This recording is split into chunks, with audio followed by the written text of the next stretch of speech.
gentlemen, from your in-flight group. Two flight attendants standing mid-cabin can present heavy potential for about 5 minutes. We're going out the safety features. If you don't recognize it, this is a seat belt. To fasten it, slide the flat end of the buckle. To release, lift up on the same buckle, and it should be worn tight and low across your hips, please.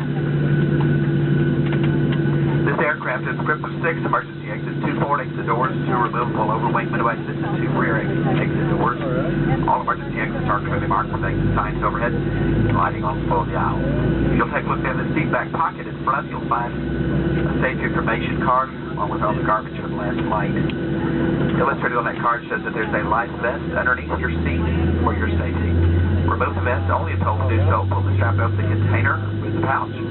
Place the vest over your head, wrap the strap around your waist, and buckle it in front.